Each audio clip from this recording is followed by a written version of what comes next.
Okay, why don't we go ahead and get started. Thank you all for coming to our weekly DMICE Informatics Conference. This week, because the speaker is somewhat clinically oriented, although actually I'm confident that the entire spectrum of the program will find his talk interesting because it touches on all all aspects of data around patients. But anyways, it's also clinical informatics grand rounds. So I'm delighted to welcome my longtime friend and colleague, Chris Longhurst, who is the Chief Information Officer, CIO, at University of California, San Diego. It's a kind of small, growing cadre of physician CIOs. And it's interesting to hear the interesting opportunities that creates. So Chris has been all over the University of California system. He did his bachelor's degree at UC San Diego in molecular biology. He then went up to UC Davis, where he went to medical school. And also got a master's degree in health informatics from their program.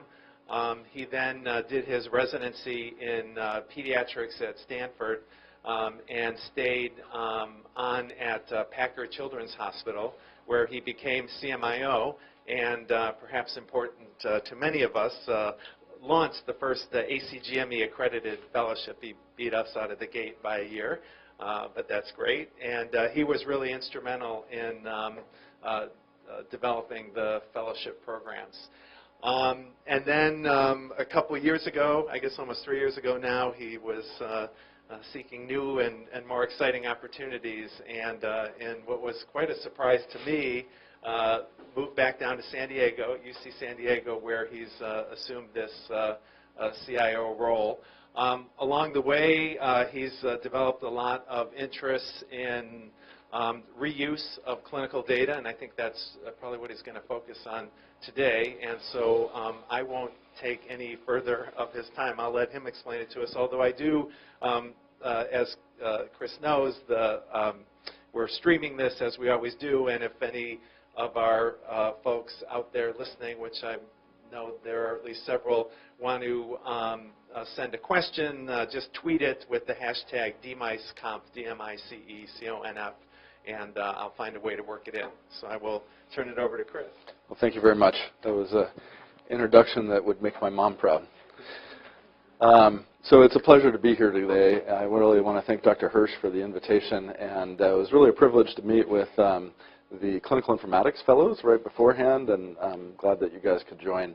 I am really passionate about training our next generation of leaders and starting to realize that my time is not too long. So I have no conflicts to disclose relevant to today, but I'm always looking for new conflicts if you've got ideas. And I want to start with a bit of a history lesson. So I used to be young. I apparently am no longer young because in 2005 I was a junior faculty member at Stanford. Think about where you were in 2005. That was the swearing in of Bush 42. Brokeback Mountain was the #1 movie at the box office. Peter Jennings and Pope John Paul II had just passed away. What was most relevant to me in 2005 was that shortly after finishing my training, I had agreed to help lead an EMR implementation, more specifically a CPOE implementation using this vendor called Cerner. And there I was at the Children's Hospital at Stanford when the bomb dropped.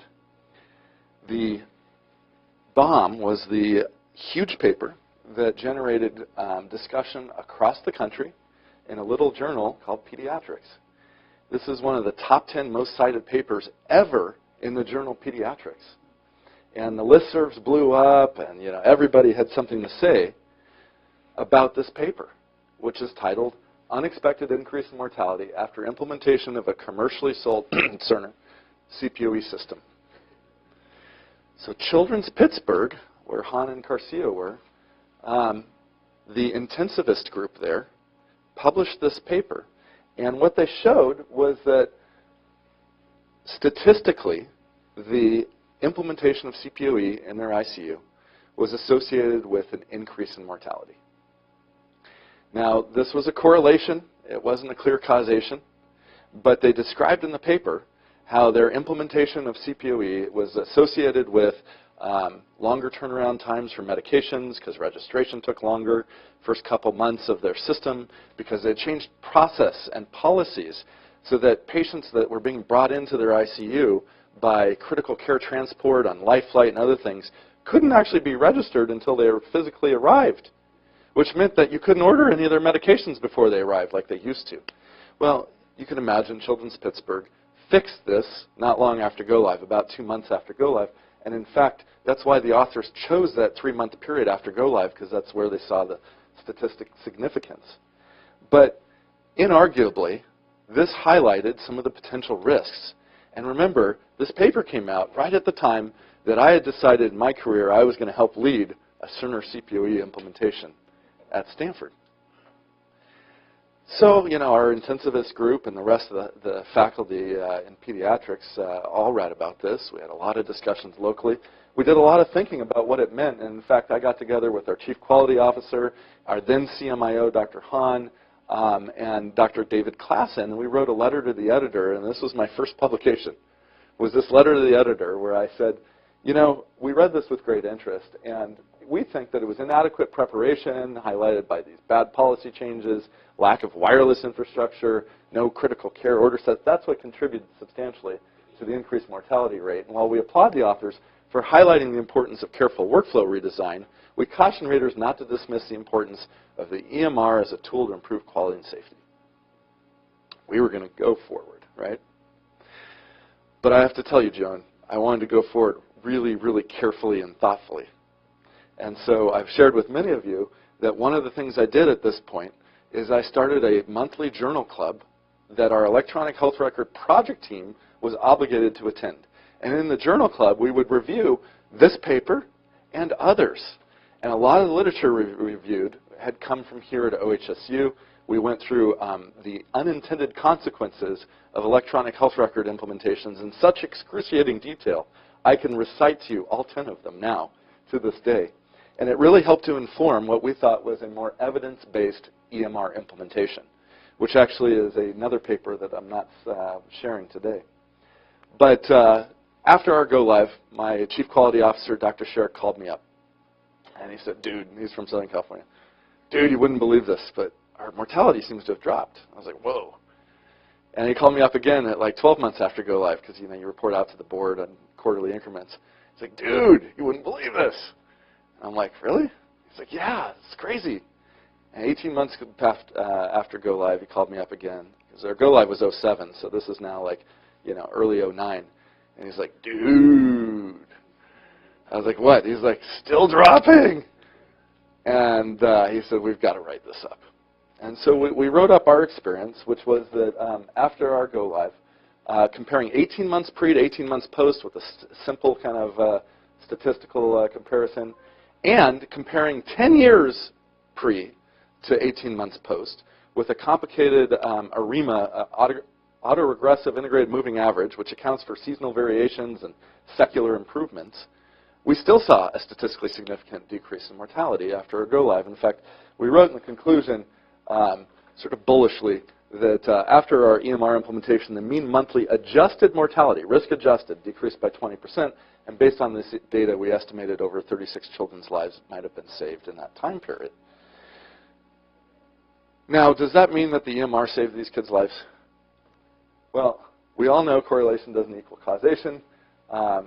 I used to think it did, then I took a statistics class, now I don't. Seems like the class helped. Well, maybe. It was certainly suggestive, though. In fact, this paper completed a trilogy of papers. In between those two, there was a third from Seattle Children's. And the Seattle folks found no statistical significance in their Cerner CPOE implementation. But they wrote really in a very classy way in their discussion about how much they had learned from Pittsburgh, who shared their experiences. And in fact, the Seattle and Pittsburgh folks both came to the Stanford Go Live. And so this was really kind of an experience across the country on the children's hospital side. So does that mean Cerner's bad? Or does it mean Cerner's good? Save lives, right? Or does it mean that you can put in a system and you can put it in well or you can put it in poorly? I love this paper by Klassen and Bates, April 2010, where they looked at 62 different adult hospitals and measured the ability of their CPOE systems as implemented to prevent serious medication safety errors. And what they found here on this really interesting graph that's done by vendor is that the top 6 performing hospitals, right here, were all 6 different vendors. And in fact, across any of the vendors, you saw a significant variability, right? Now, I've taken Dr. Klassen out for a couple of beers, and he kind of may have told me, which one of these vendors were which. But they blinded it in the paper. It's easy to figure out if there's only one vendor that might be a homegrown health system out of Boston where one of the co-authors worked. But look at the big vendors, right? This could be like an Epic, a Cerner and Allscripts, something like that.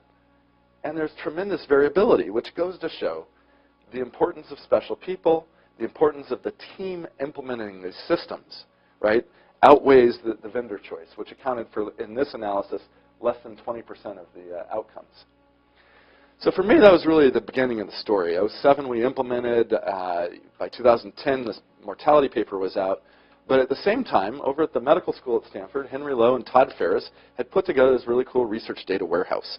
And we were feeding our data in there, as was the adult hospital. And that leads to the next story, which is that they built an anonymous cohort tool, very I2B2-like.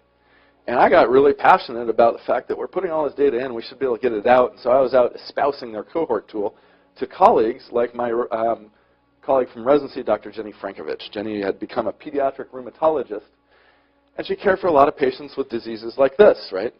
So what disease is this? Systemic lupus erythematosus. And she was caring for a teenage girl who was well known to our hospital with recurrent lupus flares. But unfortunately, one evening got very sick, and I happened to be on the hospital medicine service. She was flown in by life flight, actually in the ICU, where we soon transferred her. Jenny came in and asked a really important question. She said, this girl's got nephrotic level proteinuria. She's spilling protein in her urine. She's got antiphospholipid antibodies. She's got pancreatitis and hepatitis. Is she a higher risk for clotting, and should we consider anticoagulation?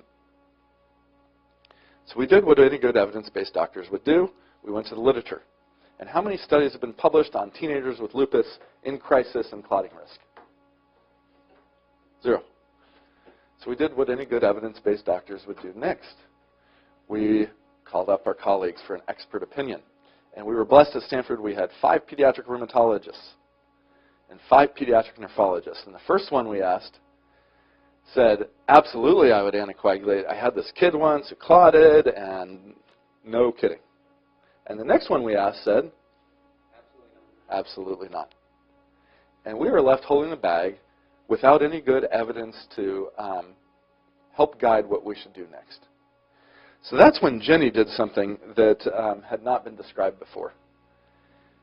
She went back to that cohort tool, and she looked up a similar cohort of 98 patients who were teenagers with lupus that had been treated at Stanford over the previous several years. She built that cohort using ICD-9 codes at the time for lupus and demographic data for the teenager, right? And then, on the day this girl was admitted to the hospital, she separated the cohort into similar and different patients based on lab findings. And then she looked at outcomes using keywords in the text, like thrombus and thrombosis, blood clot, etc. And she was able, on the day of admission, to construct an odds ratio that showed that children like this one were anywhere from 8 to 15-fold higher risk of developing a clot. And based on that, we made the decision to anticoagulate. Was that the right decision?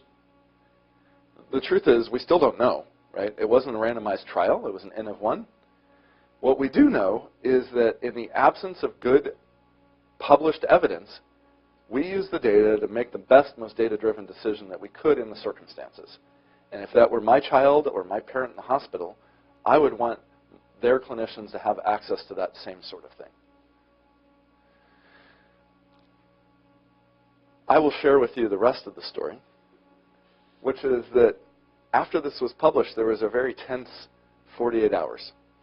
Because we actually put in the end of this 2-page New England Journal article that we made this clinical decision based on this data.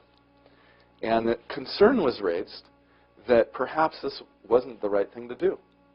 And for the tense 24 hours, legal, risk, compliance, IRB, and the dean had all been notified. At the end of the 24 hours, legal got back to us and said, well, there's nothing illegal here. And risk got back and said, we think this actually decreases risk, and this is why people come to academic medical centers. And compliance came back, and they said, well, there's nothing from a policy standpoint that makes this right. You were using PHI for operational purposes. The IRB came back and said, Jenny had access to look at this lupus data under an IRB, and this wasn't exactly what this was asked for. Shame on you. And the dean, who was a pediatric infectious disease physician, I saw in the unit a few months later. I said, I'm really sorry about that whole, cluster. And he says, Chris, you're doing exactly the right thing. So this was new. It was different. It threatened people. And what does this mean in the evolving healthcare landscape? I want to talk a little bit about some of the trends that I'm seeing in my, from my vantage point running an IT department for a large health system in medical school, and what that means. And the first, of course, is that you can't give a talk on healthcare trends without referring to precision medicine, and a lot of that has to do with analytics. So after the lupus paper was published, people came to us and said, well, how would you do that everywhere? What does that look like?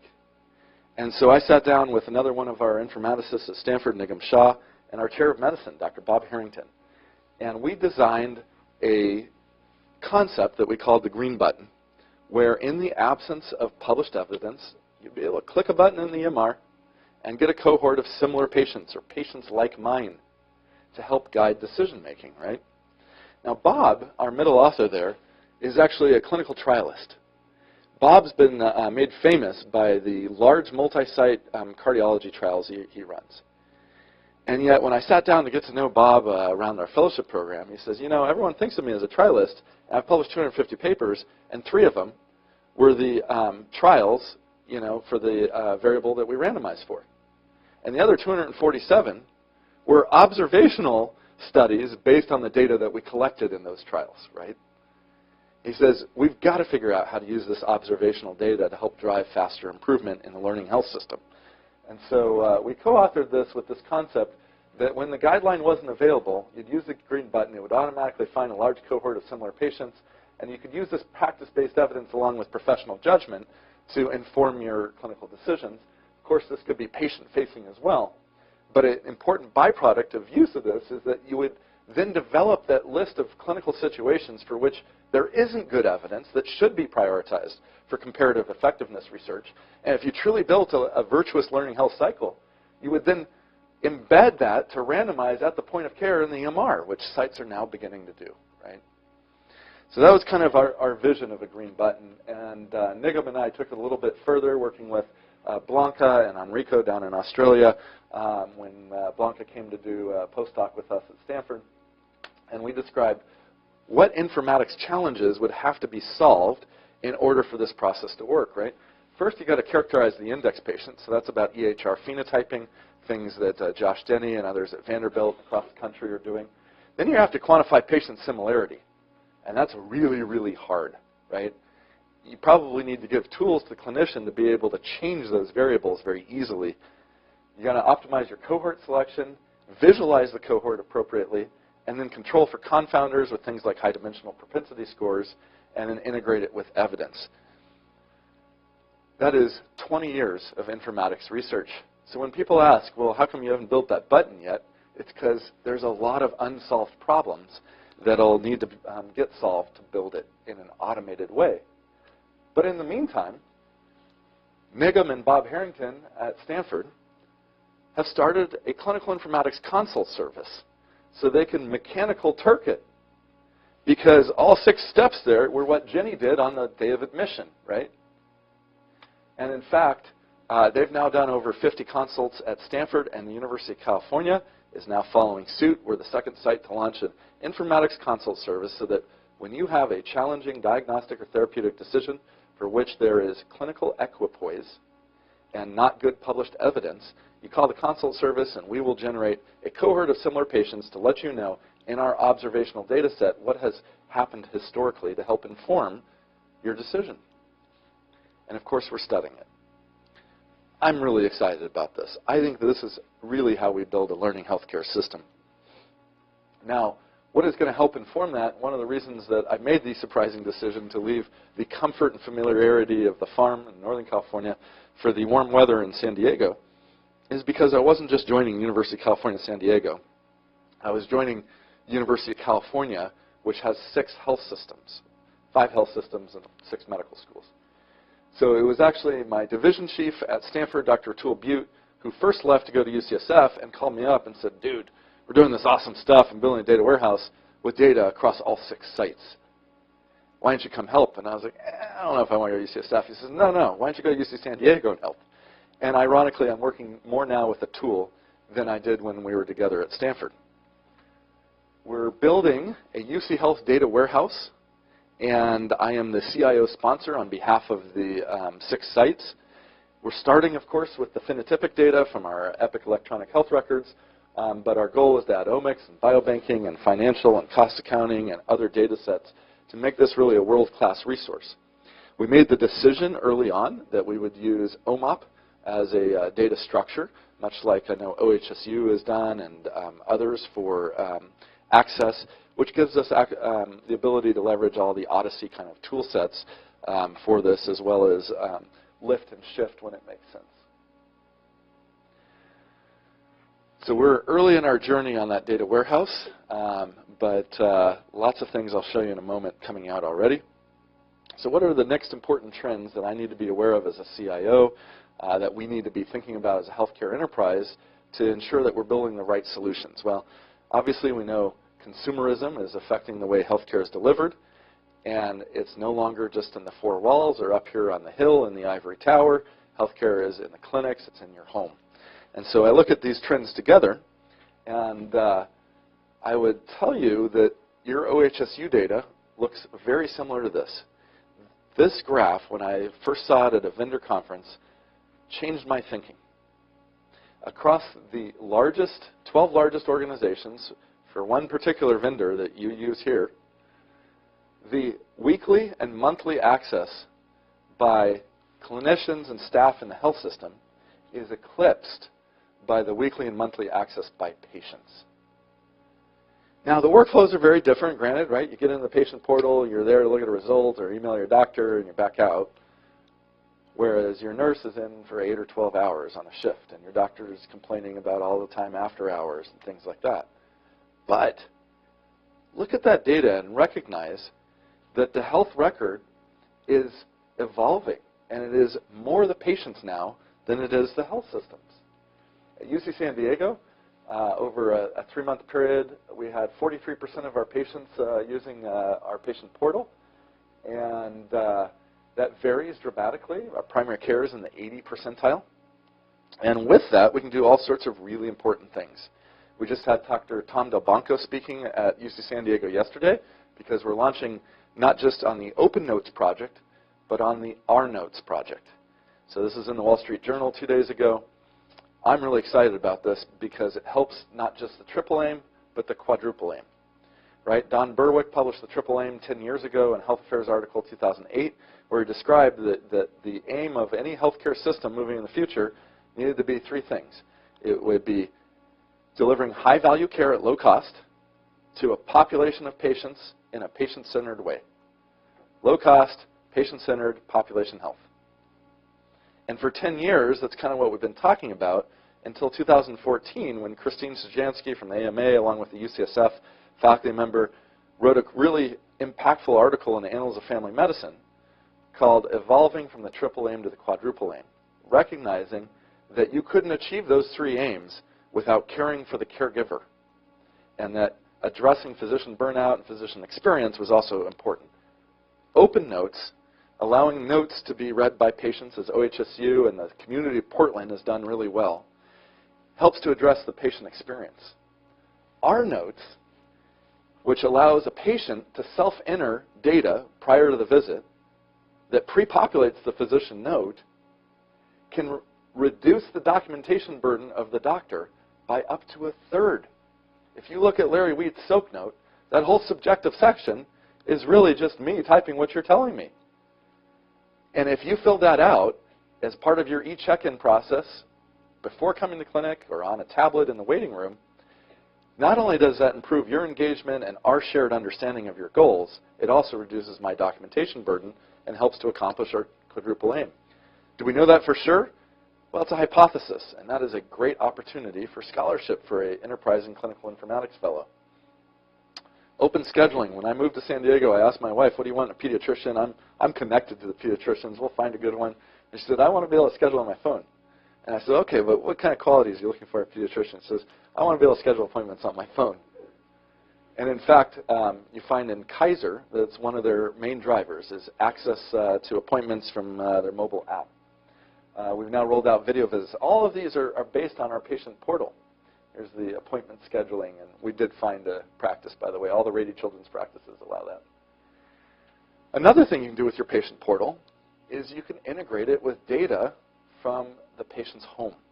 And so we published the first ever peer-reviewed manuscript about the use of Apple Health Kit when I was at Stanford, when Rajiv Kumar, one of our pediatric endocrinologists, said, you know, it's such a pain because we do a lot of phone management of children with diabetes.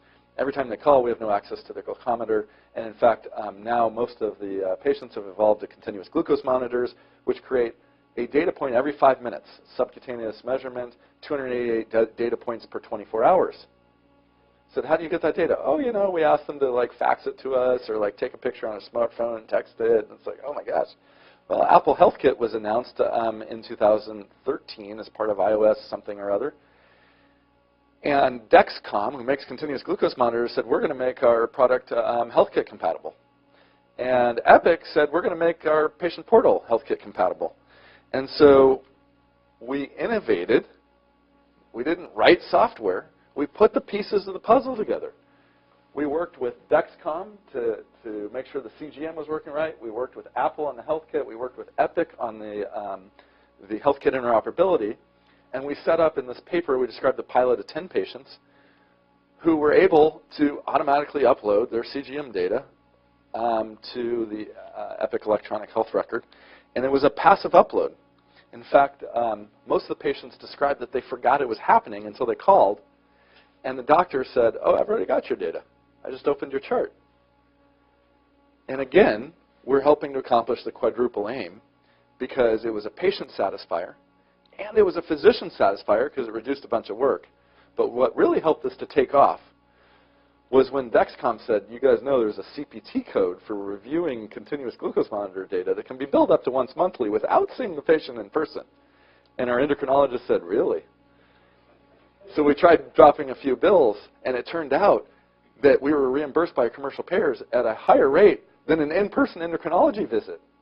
And our endocrinology faculty, who had not initially wanted to adopt Rajiv's little side project, said, oh, let's get all of our patients on this.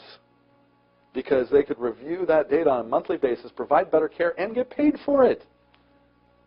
Triple aim.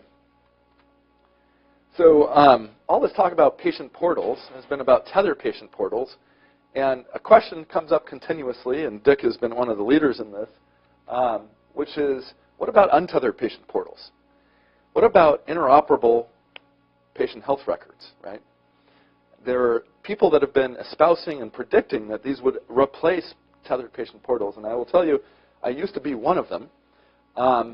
Paul Tang was on the other side of that and wrote a great New England Journal article in 2008 called From the Doctor's, Two Paths to the Doctor's Office, your EMR or the Internet.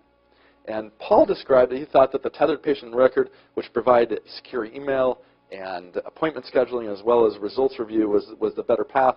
And I said, no, I'm on the Google Health Advisory Board, and I think that this new personal health record is the way to do it, et cetera. So we launched it. We implemented it at Stanford Children's. We exchanged data between Google and our Cerner EMR. We had over 100 patients adopt it when Larry Page sunset the Google Health product. So we wrote a paper about what we learned. And what we learned from our patients, and this was at a children's hospital that provided tertiary quaternary care, no primary care, send our patients back out in the community, perfect use case because we thought people would want to take the record with them. And yet what they told us was, what we really want out of patient portal is to be able to schedule appointments online and securely message our clinician. And Google Health didn't do that, right? So now, 10 years later, this was an article from last summer predicting Chrissy Farr that a secretive team would build something like that.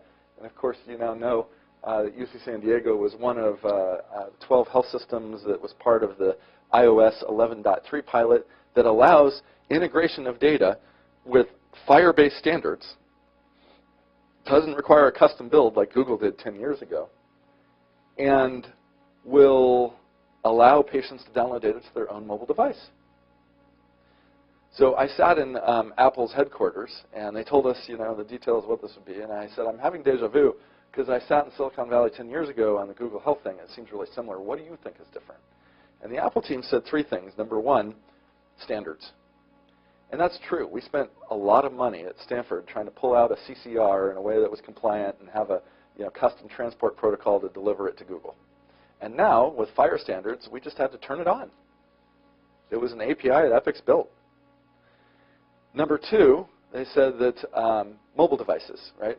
Google Health rolled out 07, the same year that iPhone was released. Things have changed. Now everybody has a computer in their pocket. That may be true. They said number three, we think consumerism has also evolved and that people want their data more than they did 10 years ago. So the answer, I think, is we will see. My own personal bias is that it is not an either-or situation, that they're complementary. The tethered patient portal is important for securely messaging your doctor, staying engaged with your care team for scheduling those appointments online and the video visits. But having that data in a way that's accessible, can be pulled out and used because it's your data, is also critical.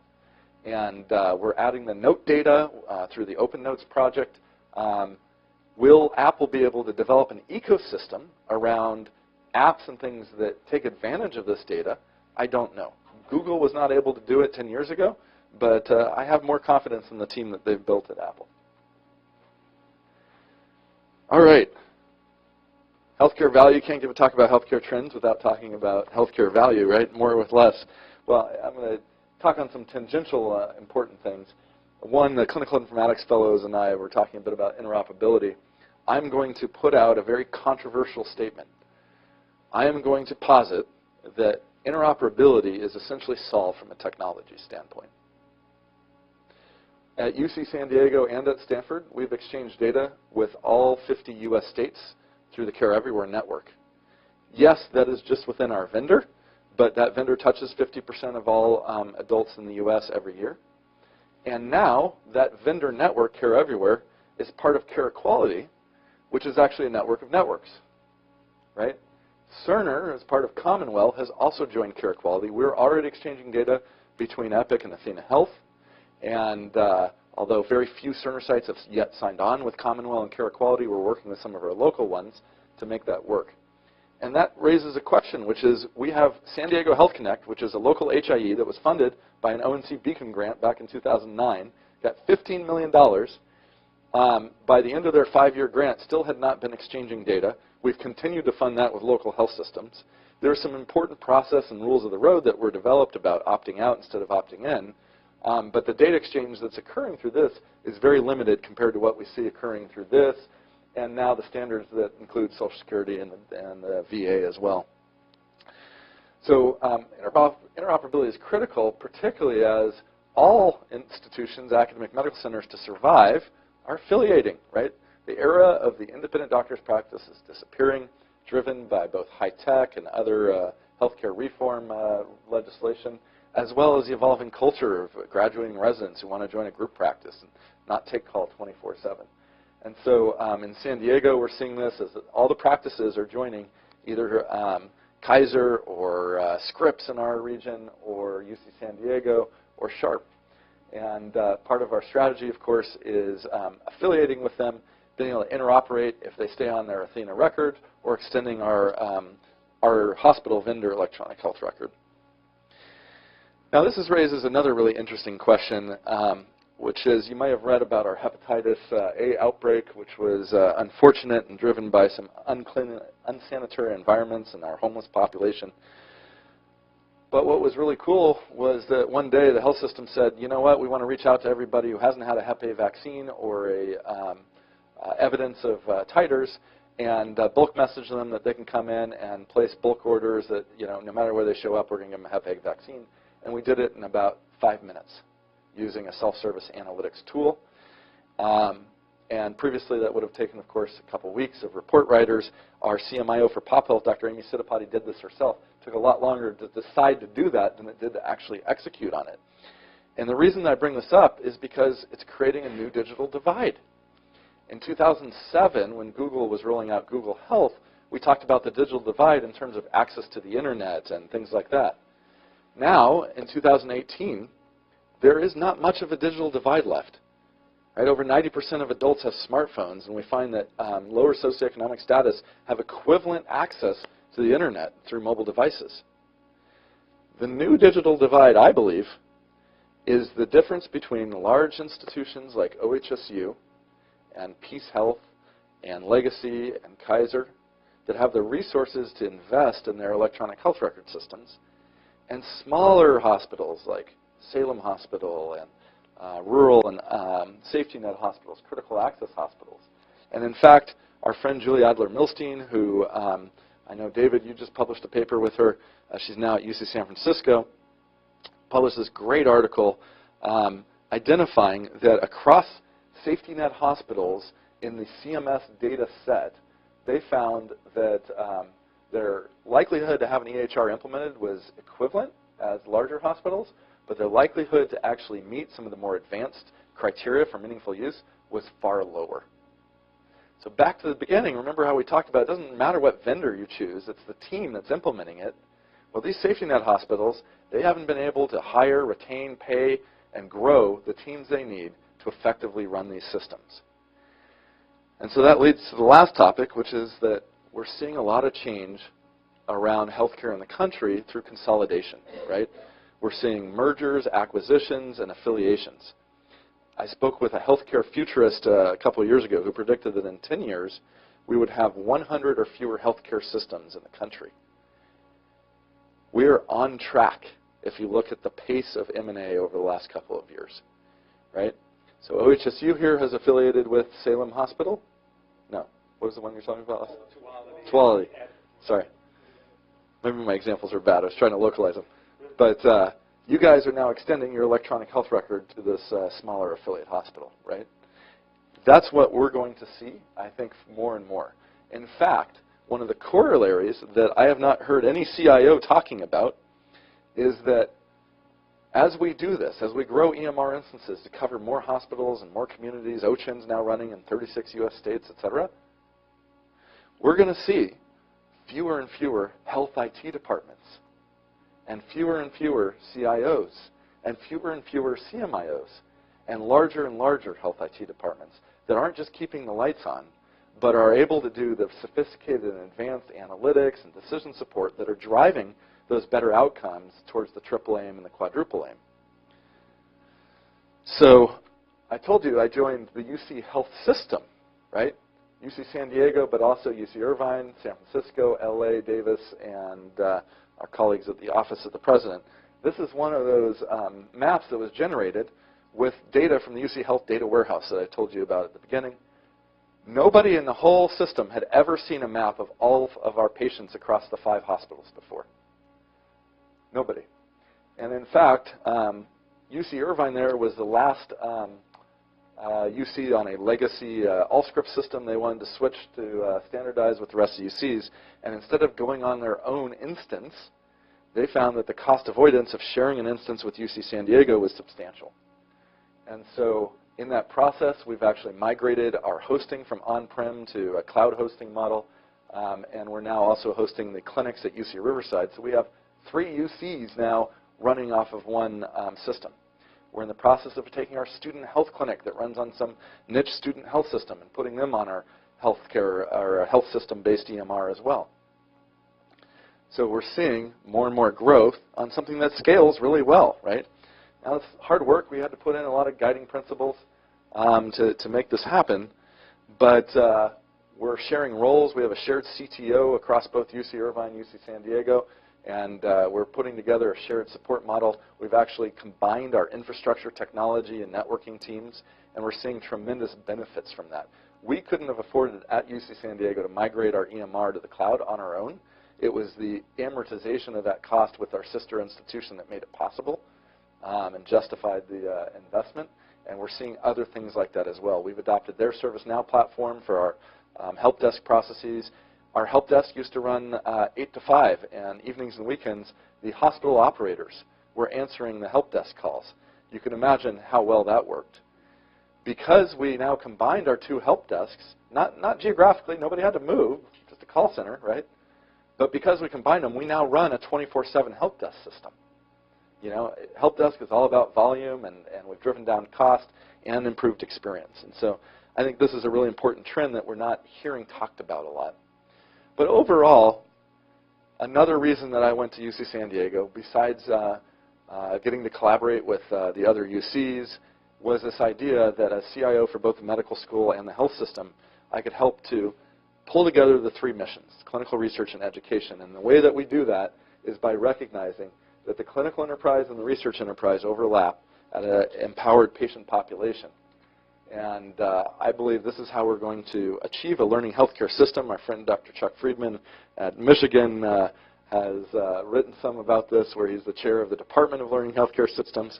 I will say that I think there's one really good example of a learning healthcare system. Is Tammy here?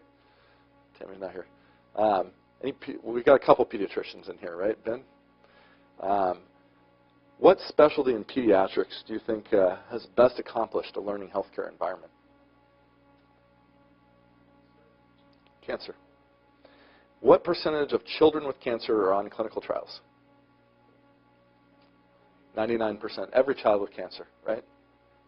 What percentage of adults with cancer are on trial? Less than 5%. It's about 3% of all adults with cancer, right? So over the last 30 years, with no new drugs, no biologics, no sexy kind of therapeutics, cure rates for acute leukemia have skyrocketed. Because every child with cancer, regardless of their outcome, is contributing to a learning environment, right? And at the same time, 97% of our friends and family with cancer, their journey, their experience hasn't contributed to better outcomes. And so really, it's our obligation to determine how we use every patient to drive better outcomes. And the ethics of this were well described by a guy now at Stanford, Steve Goodman, along with the Hopkins crew, Peter Pronovost, Ruth Faden, and Tom, in this important article on the ethics of a learning healthcare system, where they describe that just as health professionals and organizations have an obligation to learn, patients have an obligation to contribute to, participate in, and otherwise facilitate learning. And that's part of what we cited and described in that green button paper, because if we're really going to do this in an effective way, we're going to have to change some of our policies and our approach, our philosophy and our ethics and our regulations to allow this to happen in a way that drives better outcomes. So really, it's our goal, your goal, over the next 30 years to ensure that our healthcare system is learning from every patient at every visit, every time. So thank you very much, and we've got some time for questions.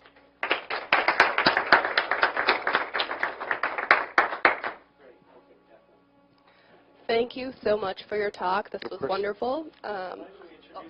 I'm Kristen Stevens. I'm a MD PhD student in this department in DMICE. And thank you for making my dream a reality. The idea of doing research on actual patient populations is like something I've been like, why doesn't this exist? The thing I'm most interested in asking you about is, particularly in your model, you brought in a new player into the patient-physician relationship, and that was the informatician, the person who was, you mentioned your consult service, right? And that position is where I see like the most potential and also the most risk regarding this issue that you brought up of disparities in healthcare, because ultimately, you know, the analyst with the best context of the clinical data and ability to connect the medicine and the population health data and the patient is going to be like at the crux of whether you get like a good answer to whatever your health problem is.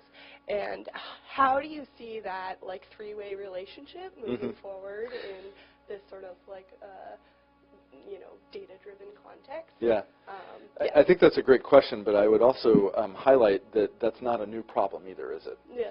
So today, if you have a rare disease or a cancer, you can Google and find out where the 5 experts across the nation are, right? Your local care is not necessarily going to give you the best care. And so there's some self-motivation there in terms of seeking out, you know, the experts. But that's why I bring up that digital divide and Julia's paper, because I think it is really important that there's variability in talent. We know talent and people are driving the outcomes on these systems and the use of these systems.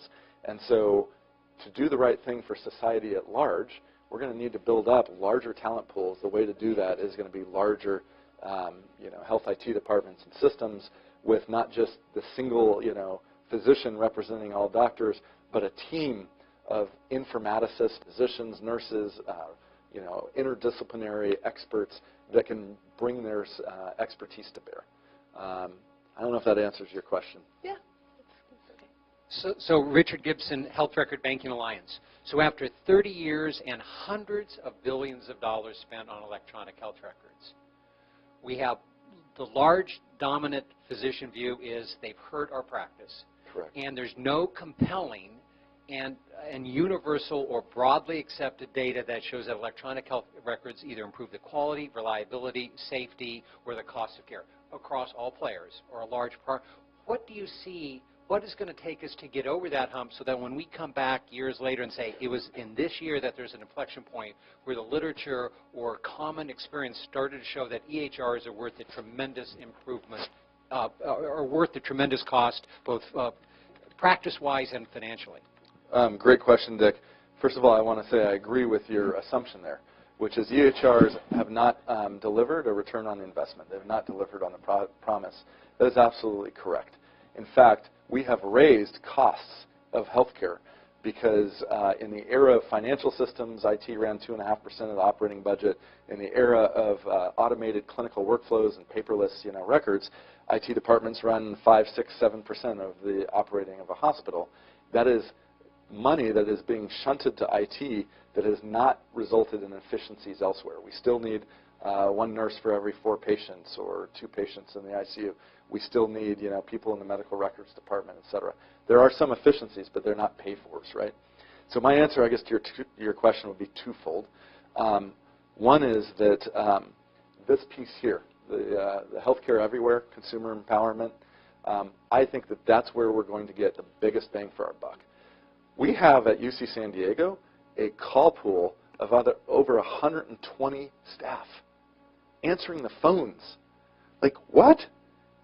Turns out, like, United Airlines has a smaller call pool, you know, because we don't push people to scheduling online, because our doctors don't want to open up their schedules and a million other reasons. I got to do a HIM7 site visit to China, where Guangzhou Women and Children's, which is a 2,000-bed hospital with 4 million annual outpatient visits, does 85% of their scheduling from mobile phones by patients, right? Those are significant efficiencies.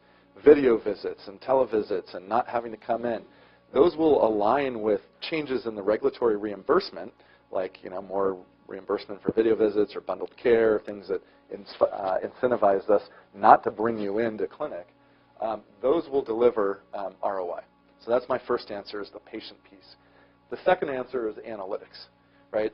We have been on this journey over the last 30 years from a research standpoint, and institutions that self-developed, but really, you know, since the Institute of Medicine report in 2001, Crossing the Quality Chasm and To Err is Human, described that, you know, CPOE could reduce medication errors, and a lot of hospitals begin the journey long before high tech.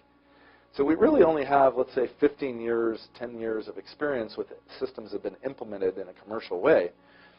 And we really haven't taken advantage of the data, right? So everybody's talking about analytics, and we do this at AMIA and AMDIS and everything else. But I expect we're going to see some leaps from an analytics standpoint. And I expect that some of those will come from academics like ourselves, and some of those will come from industry partners. We've seen more and more being published from Google. Apple's not publishing yet, but others are, about introducing sophisticated analytics, whether that's machine learning and artificial intelligence or just easier access to slice and dice basic data. So I think the analytics can drive some iterative improvements. I think the patient engagement can drive some really disruptive improvements. David? Hey, for online, I should introduce myself? Yeah, okay. Dave Dorr. Yeah, that'd be great. Dave Dorr, OHSU, Professor and Vice Chair of Clinical Informatics. So the digital divide, which I've read Julia's paper, but it's been a while, I think that is sort of the crucial issue. And one of the things that we've taken on as a strategic aim, not as strongly as I wanted to here at OHSU, was to increase the amount of knowledge generated from the care of patients. I wanted every patient to add to generalizable knowledge and to use knowledge in the care of every patient, much like your green button or standards of care. Even at OHSU, I would argue that our digital divide for really making that happen, we don't have a Nigam Shah to sort of move things forward or necessarily the resources to do that. What are ways that you think we're going to be able to tap into larger cohorts or even the local experience and skill set here? We don't have the authority necessarily to bring everybody into our care. Yeah. What are ways that we could start to approach this issue? Yeah. So great question, and I agree. There's challenges. No place has every person and technology to perfectly deliver these, right? So I think the answer is probably a combination of things. The first is that you and I have spoken about the fact that we recently recruited a clinical research information officer, Dr. Mike Hogarth. And Mike, as in his CRIO role, is jointly accountable to our CTSA leader for translational research and to IS from an informatics standpoint. And he's doing some outstanding work, bringing in the electronic death registry and birth registry to our data warehouse so that we have better data quality. And he's actually helping to lead the Green Button consult program at UC San Diego because it's really a combined research, population health, learning healthcare system kind of project, right? He's also uncovering just a lot of basic blocking and tackling we didn't have in place. So I showed you the map of our affiliate practices all over San Diego County. But although I was aware of it, I didn't have the time and focus to go fix an important problem, the TNCs, right? So when you come to visit UC San Diego Health System, your consent to treatment identifies that your data may be used in a de-identified manner for research and quality improvement. Guess what? Our practice affiliates didn't. And so even though all the data is in the same database, we had to firewall that for IRB research purposes, et cetera. So he's going back to those practices now in a program we're calling Research Connect and saying, hey, part of the benefit of affiliating with us is the opportunity to participate in research. Don't you want your patients to do that as well? All the practices are in, but it's hard work of doing that, right? And at the same time, when we're developing programs like our Informatics Consult service, we'll make that available to our affiliate providers. That's another benefit of being part of a large health system. And even, the Apple stuff. So iOS 11.3 will be released here in a few weeks. And anybody who's had care at UC San Diego and the new iOS will be able to link their medical records and download it to their phone. Our affiliate practices are now part of that. In fact, you'll find their logos in, the Apple product when you go in. It's not just UC San Diego. It's San Diego Sports Medicine and the Neurology Center and et cetera, UC Riverside. Places that wouldn't have been able to afford to do that kind of innovation, but they're benefiting from it by being part of the larger system. So I think that, I guess a long-winded answer to a short question is that it's important to get the processes, the policies, and the people aligned. And the rest of it will follow. So we've talked even among the UC Health team that should we show this informatics consult service is working, We don't need to replicate it across every UC system, right? We could scale it at UC San Diego to support all 5 UC hospitals using the UC Health Data Warehouse so they have access to all the data. And in fact, I anticipate services like this are going to expand. We're not going to have the only ones. And I would think that that's going to be the kind of service that provides a benefit to your affiliates, right? Your CEO spends a lot of time and effort thinking about, you know, how does this affiliate relationship work and what services do we put there? What are they getting out of the relationship and how much money is it costing us and all that, right? Well, imagine if you can bring some of these things in as benefits to your affiliate relationships. So Vishnu Mohan, faculty here at DMICE. So Chris, the question that I have is, the case that you described of the patient with lupus is really powerful and really, I think, a testament to what you can do with data at the bedside. But this is in an academic medical institution where, you know, the physician already had access to the data, who knew the value of it, who was able to use the app, who understood the search terminology and the methodology to actually get a result. My question to you is, how do you see this translating so that every physician has the skills to do what this particular physician did in this case? Yeah, it's a great question, Vishnu, and I have a couple of answers to that. First of all, that's our job, right? We're the informaticists, we're leading this field, and it's our job to figure out the answer to your question.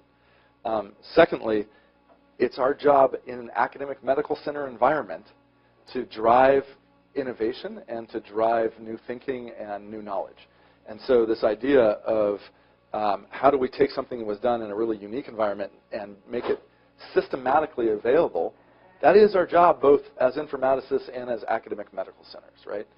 How are we going to do that? Well, a couple things. One is I described to you how I think that, you know, that there's a number of problems that need to be solved to fully automate that. But I believe someday this will be fully automated. I actually believe that someday this is going to be a service offered by our electronic health record vendors that you know, somebody using it can hit the green button and tap into all the data across clients to get this kind of thing. But I think that service is 15 or 20 years off. In the interim, while we're solving these problems, we can manually turk this, right, with consult services and manual kind of interventions. And I think, again, that's our job at academic medical centers, is to help provide those services, not just to ourselves, but potentially to the community as well. You had one. Do you see, so in the model that you sort of built here, you see sort of the like physician and patient pair coming to the informatics team for a consult, and I'm curious to know whether you envision a place for just the patient to come to the clinical informatics consult, because, yeah. Great question. If you read my green button paper, which I recommend, we actually talk about it in there. I believe that patients need to be involved every step of the way, shared decision making. Some of my favorite papers have been published in the journal Participatory Medicine, run by Danny Sands and the Society of Participatory Medicine. That being said, some of the challenges around getting the green button off the ground require a lot of contextual understanding that I think will be hard to introduce initially to the patients. I think that the initial solution is delivered to the clinicians to use with the patients. And as we solve some of these problems, then we make it available directly to the patients. But it's a great question. You know, that line between paternalism and kind of shared decision-making is an important one. I think sometimes I fall and others fall on the wrong side of it. Dr.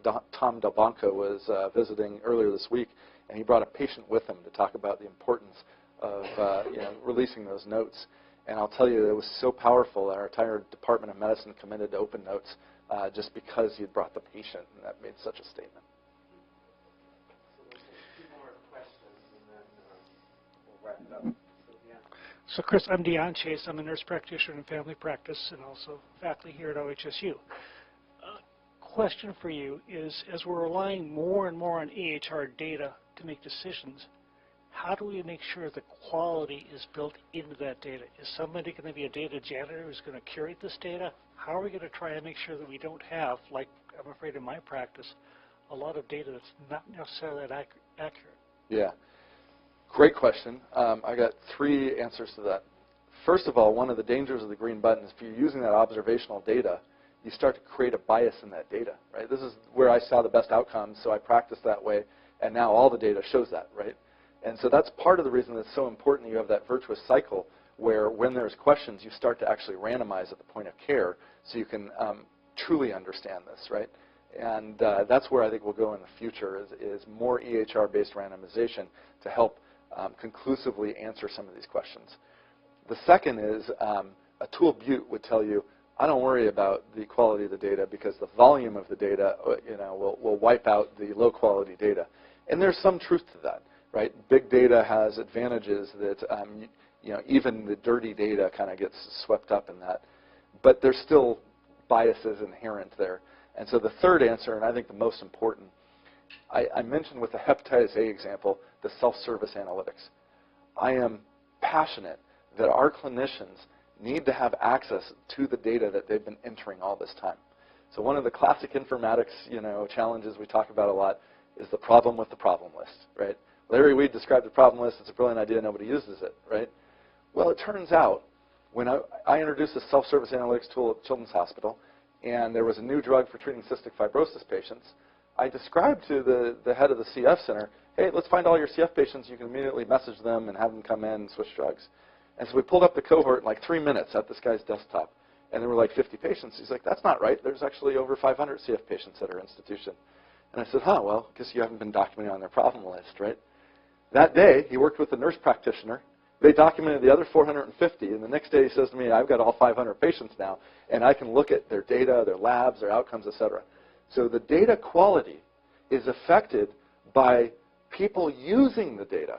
When you're putting it in there and it's stored and never pulled out again, I don't have as much incentive as if I'm now using this to drive quality improvement or clinical research in my own practice or population health outreach, right? That's my answer. Okay, well, we'll finish up with... Sure. Go ahead, yeah. Hi, Mike Lieberman. I'm the Chief Health Information Officer here. So mine is actually more of a comment back to Dick's comment about the investment we made in EHRs without seeing a lot of value. And I think there is one huge value that we often miss, and it's the availability and the accessibility of the information. I mean, if you think back to a paper record, it's just a non-starter. It's when the information about the visits that patients has recently have are always right there, and it's getting better with Care Everywhere and everything else. And I think we do ourselves a disservice when we don't point that out, because now that's expected, and that's just, oh, well, yeah, of course it's available because it's an electronic. Michael, I think that's an important point. You're absolutely right. There are other clear benefits. I think what Dick was describing is that as a society as a whole, we haven't seen the ROI from either a quality or a financial standpoint, but many, many papers have been published about the benefits of electronic health records at individual institutions. And in fact, while correlation does not equal causation, one of the reasons that we theorize that the EMR may have contributed to a decrease in mortality at Packard Children's Hospital is not because doctors were suddenly practicing safer. It's that if you look at the Pittsburgh paper, one of the reasons that they theorized they had a bump in mortality was the delay in life-saving vasoactive medications, right? So we studied, and I published in this paper called Evidence-Based EMR Implementation, how long it took our life-saving critical vasoactive medications, stat chest films and radiology films, and stat one-time labs. And before our EMR implementation and after, all three, labs, radiology, and medications, had statistically significant improvements in turnaround times. Why is that? I mean, we didn't give methamphetamines to the pharmacists. It was because you used to write something on a piece of paper, get tubed, to get lost, it sat somewhere, et cetera, and now you enter it and it's immediately available. Practicing in the neonatal ICU, I saw the practice change. You used to write for a chest film, send it off, and then go to intubate the baby because you knew it took 20 minutes for the tech to come. And immediately after go live, we realized we couldn't do that because you put it in, they're cruising around on their wireless cart, they were there watching the intern fail the intubation, right? And so there's clearly benefits of electronic health record, just not what we've expected given the investment. Great. Well, I want to thank Chris for an excellent visionary talk. Thank you very much. That was fun, man. Thanks for having me. We got to get you fed and then get you out to the airport. got to ask you one thing I forgot to ask earlier was the